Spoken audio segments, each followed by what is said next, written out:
I guess at the end of 2015 was something where, life just hit rock bottom for me personally. I just felt empty. It wasn't like I had, I just felt like I had nothing to give. I had nothing to give myself, I had nothing to give people around me, nothing to give family or friends.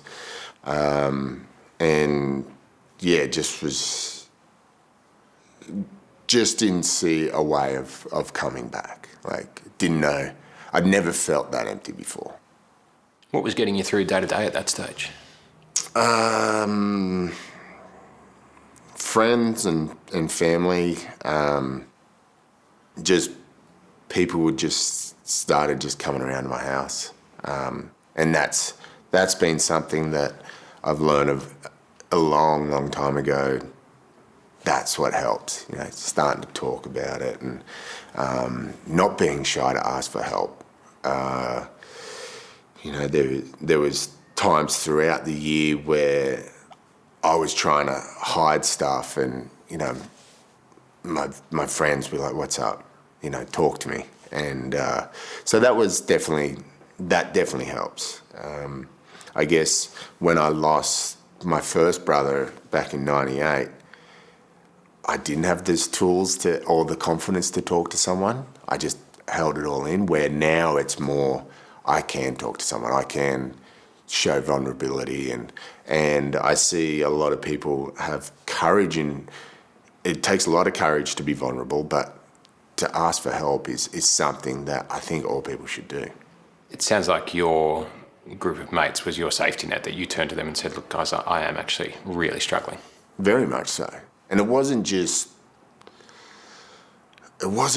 for the 1-2 weeks. It was like 6 months, 12 months, 18 months. Even when there's something going on now, I would just ring one of them and say, hey, this is happening, or this is happening, or I try and just, if something comes up, I'll just go and talk to someone straight away. Hopefully I'm not annoying someone, but also too, I feel like I've got to be there for my friends as well. Like, my friends know that if something's going on, just call me.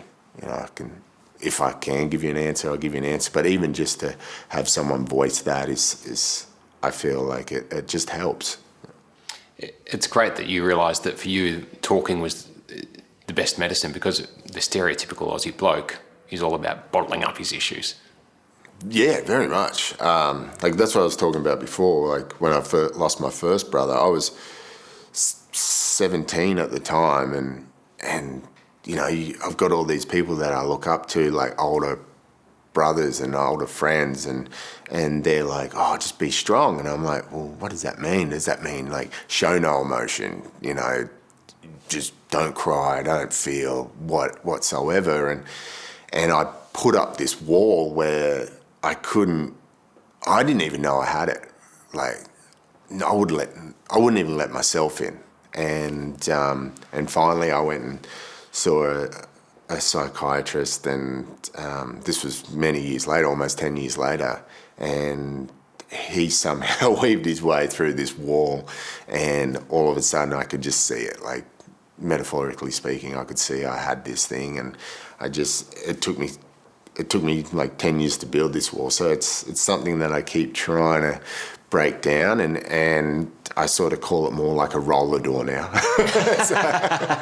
But at least you've got the remote. Yeah, I've got the remote where I can let people in if I have, if I feel like I'm going to be taken care of, or if I can trust these people, I definitely can let them in. Have you been to the pub yet?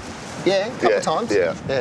It's getting knocked down soon. Is it? It seems like you've had a very tight group of friends for a long time. Very much so, yeah. Been lucky.